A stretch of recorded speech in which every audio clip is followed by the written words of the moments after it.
Hello, hi guys! Magandang hapon sa inyo lahat. This is Jim from Masagari Channel, a faith healer o sa matarder. Sa ngayong hapon, natatingnan natin ang nagsabisay ng ating mga gabay. This is weekly gabay for the month of December 8 hanggang December 14 for the sign of Taurus. So, Taurus, welcome to my channel. Ano kayang messages, advices, and spirit guides ang ating masasaga for today's video? Kano naman kayang energy or kaganapan sa buhay mo ang ating mahagilap? So, guys, this reading is a reading namang hindi lahat makaka-resonate. Kunin lamang po ang makaka-relate sa inyo and comment down below kung kaninong energy ang ating nasaga. And of course, maraming salamat po sa mawalan sa pag-support sa aking channel. Lalong-lalo na hindi nag-skip ng ads na way pagpalain kayo ng Diyos at may kapal, siksik liglig na gumapa ang biyayang manumbalik sa inyo. So, kumapit ka na dahil at dito namin sayo ng ating mga gabay.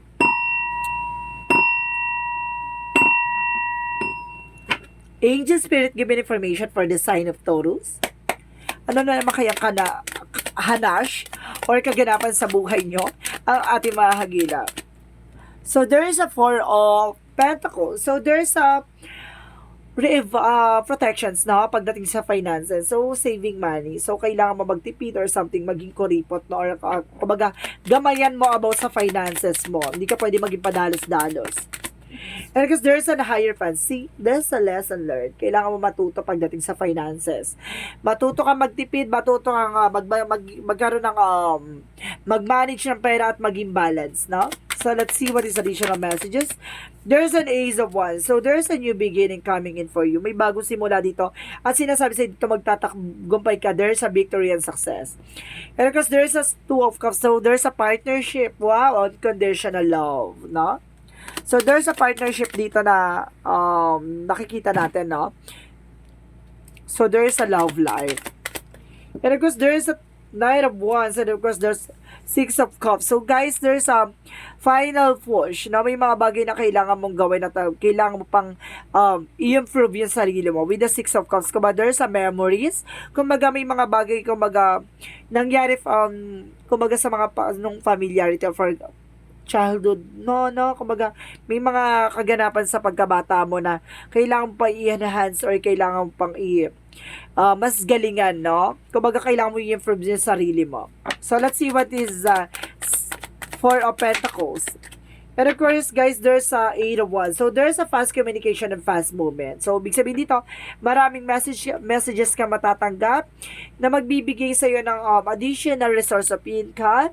Or some of you guys, magkakaroon ng travel. And of course, there's a Five of Wands. So, there's information na kumbaga conflict, no? Ibig sabihin dito, kumbaga matuto ka na sa nakaraan mo na nagbisilbi ng complication sa'yo. No? So, let's see what is the Ace of Wands. What is the Ace of Wands?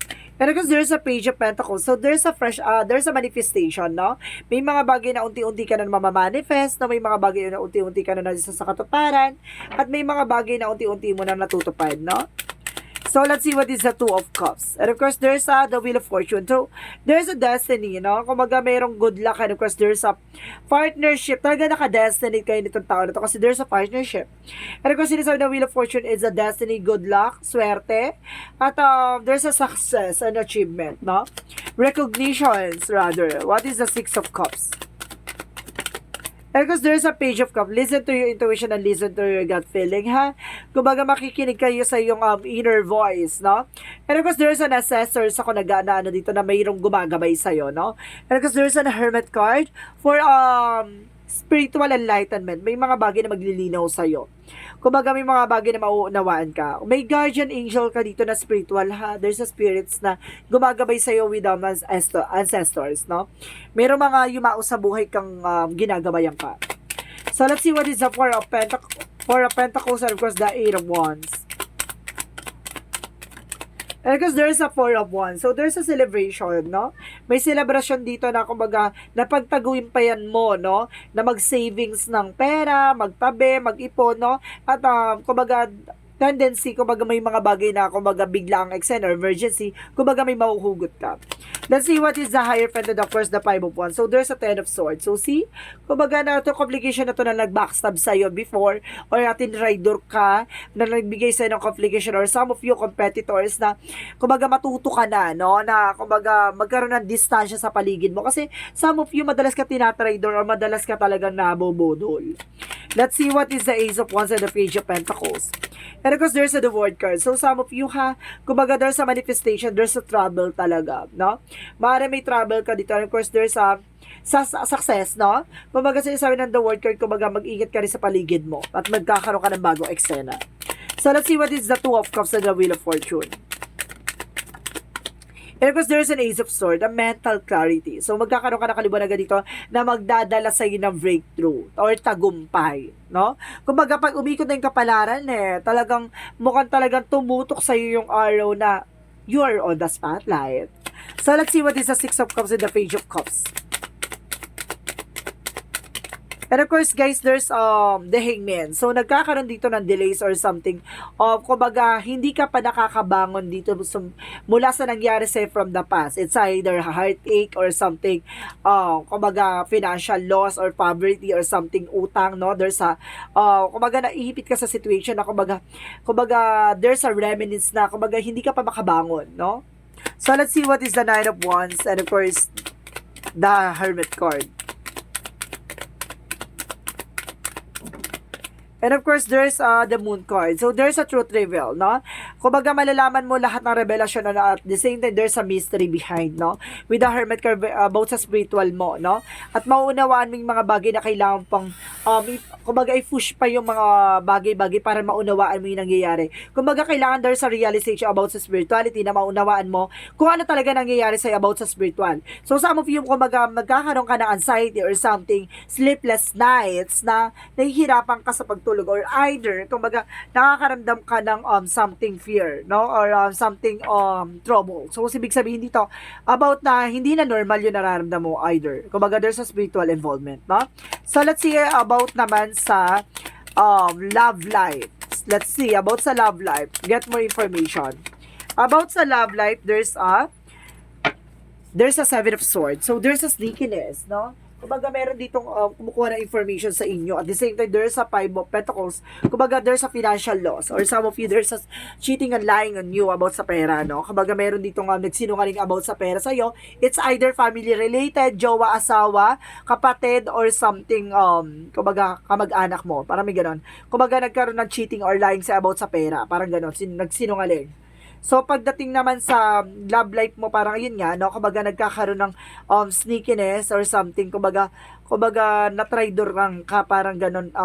Kumbaga, gipit yon. Kumbaga, parang inipit ka sa sitwasyon, no? Doon sa tao na yon.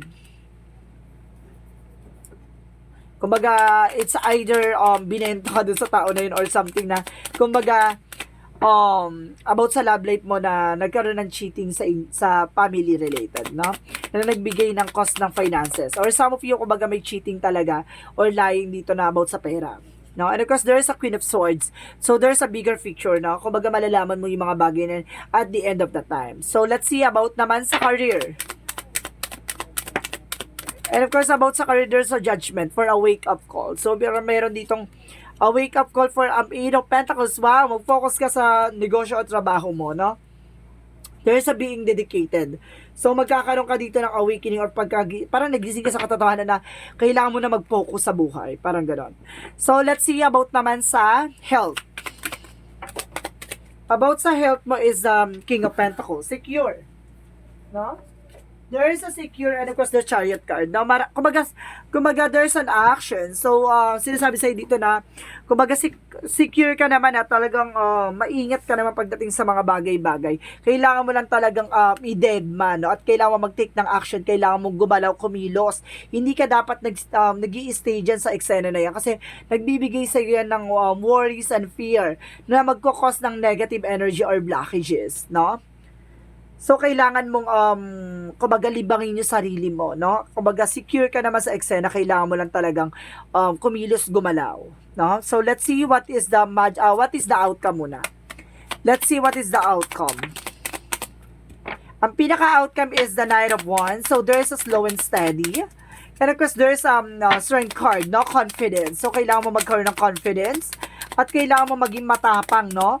Because there's a Six of Wands, there's a transition, no? Kumbaga, makakaalis ka sa situation. And of course, the Six of Wands represent the victory and success. Magtatagumpay ka dito, no? Hindi man mabilisan pero mabagal, pero slowly but surely. And of course, sinasabi dito na, kumbaga, mabagal man pero sigurado talaga na makakabangon at makakaalis ka sa sitwasyon. Maging matapang ka lang, no? Na humarap sa mga bagay-bagay. So, let's see what is the magical fairy messages. What is the magical fairy messages for you?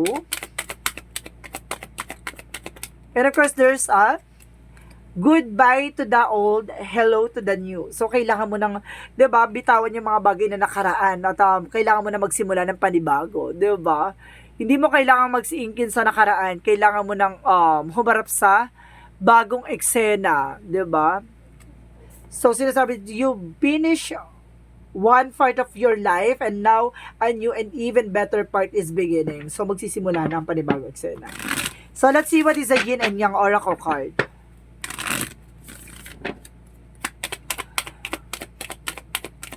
For your yin and yang oracle card. So, there's a, oh my God, there's a trouble. Now, may trouble talaga dito. And of course, there's a communication. And there's a celebration. Wow! There's a gift by the universe. And abundance talaga, no? Abot kamay mo na talaga siya. And of course, ito yung doubt, no? Yung fear. Kailangan mo alisin to. Yung nagbibigay sa'yo ng blockages. Yung pagdadalawang isip or something. Kumbaga, pag-aalinlangan. So, there's a Monsology. So, let's see what is additional messages for you. What is additional messages for Montology? Take time to breathe out. So, kailangan mo pag-isipan na mabuti, no? Kailangan mo huminga na malalim. Kailangan mong, diba, pagmunihan. Take time to breathe out. So, let's see what is additional messages. And the end of the cycle approaches. So, matatapos na yung mga bagay-bagay or chapter dito sa eksena na to. At magkakaroon ka ng panibagong eksena, no? Parang tinatapos na yung kumbaga part ng sacrifices, no?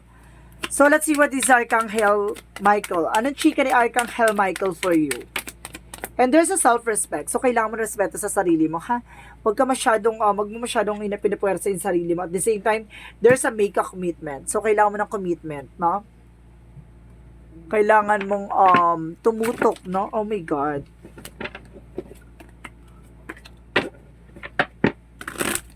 Kailangan mag-commit sa isang bagay. Hindi pwede magulo yung utak mo.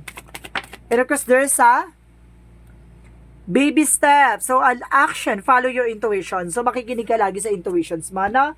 At the same time, there's a portal. Oh, rewards. You decide. Doors are opening. Magbubukas sa mga panibagong chapter dito na magbibigay sa iyo ng bagong simula at bagong pagbabago. So, let's see what is additional messages. And of course, there's a spirituality, no? There's a spiritual. And of course, additional messages. There's a planting, manifesting. So, kailangan na kung ano yung tinanim mo, kumbaga, anong pagtsatsaga mo, may aanihin ka at the end of the time, no? Kailangan talaga magtsaga. Pag may tsaga, may nilaga. So, let's see what is the energy.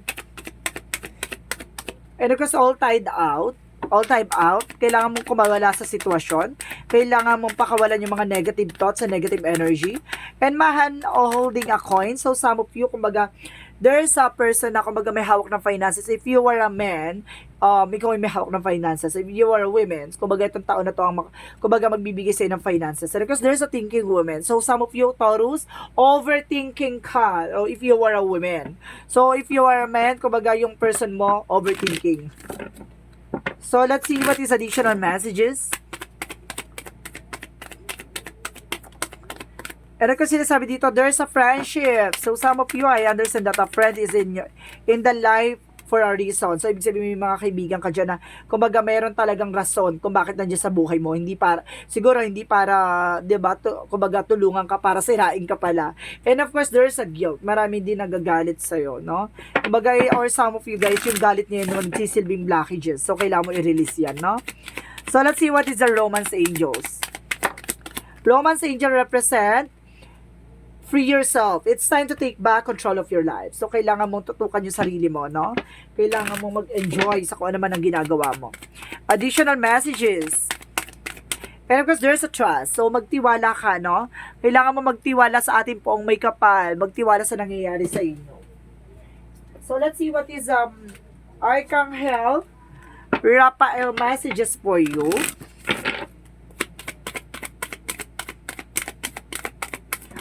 So, there's use your natural healing ability. So, some of you merong kakakayanan na kumbaga magamot ang karamdaman mo in your way, no? On your own way. Merong kakakayanan na kumbaga nagagamot mo yung herbals, no? And of course, there's home remedies, no? So, let's see what is the chakra messages.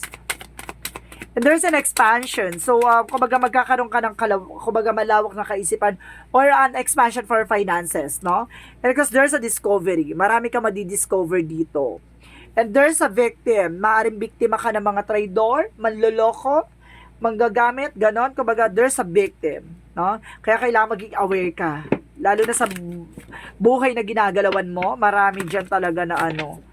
At maaring maging biktima ka talaga. So, let's see what is the Jesus-loving quotes. And of course, sinasabi ko sa iyo, there's seek ye first the kingdom of God and His righteousness and all things shall be added to you. So, see, ipapakita muna sa iyo ni God yung mga bagay-bagay na matututunan mo, no? Yung mga bagay-bagay na para kumbaga magbibigay sa iyo ng opportunity to learn, no? Yan yung mga bagay na ipapakita mo na sa'yo bago sa'yo ibigay yung mga bagay na para sa'yo. Di ba may mga bagay or something mistake or something failure tayo na nararanasan kasi may mga bagay na kailangan natin matutunan. Yung mga bagay na yan, it's an opportunity or something instrument yan ni God para kumbaga maranasan mo yung mga bagay para malaman mo yung kahalagahan, no? So, let's see what is the angel's answer. This is the angel's answer, guys. So, pwede kayo mag-questions. Kung anong question na gusto nyo tanong, no? Sa ating angel spirit. So, bibilang ako na 3, kailangan nakapag-question na kayo, okay?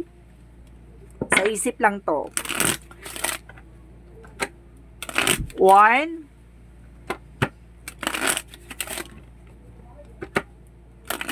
2,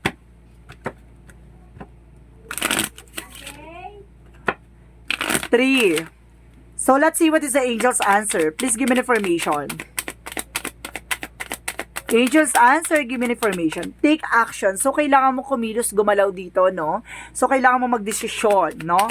At kailangan mo ng, diba, mag-take ng action. At the same time, there's a let go. May mga bagay na kailangan mong pakawalan. May mga bagay na kailangan mong hayaan. Diba? Hindi kasi yan mag-grow hanggat, kumbaga, kontrolado mo yung issue na yan.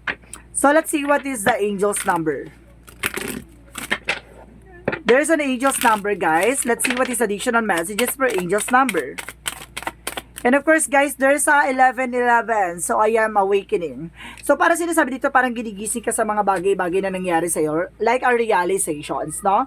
So, 11:11 represent the universe is arranging people and experiences on your path to help you succeed and helping you wake up call to who you truly are. So, parang ginigising ka dito kung ano mga bagay na katangian na kung ano man na meron ka.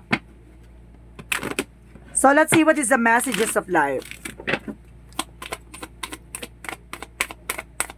So, what is the messages of life?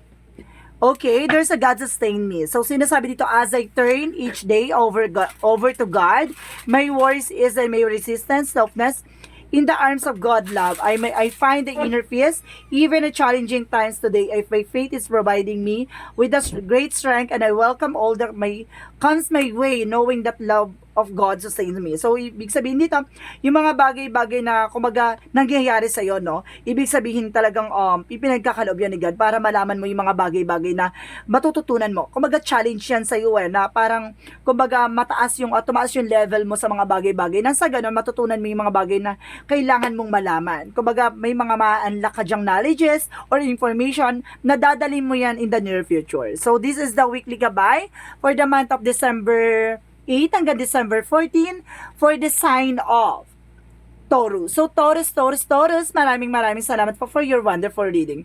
So, this reading is a general reading lamang, hindi lahat makaka-resonate. Kunin lamang po ang makaka-relate sa inyo and comment down below kung kaninong energy ang ating nasagap. Maraming salamat guys sa mga walang sampung suporta sa aking channel. Lalo na hindi nag-skip ng ads na way pagpalain po kayo ng Diyos at may kapal. Siksik diglig na gumawa po mo ng balik sa inyong biyaya. Maraming salamat and see you in the next video. Bye-bye and babush!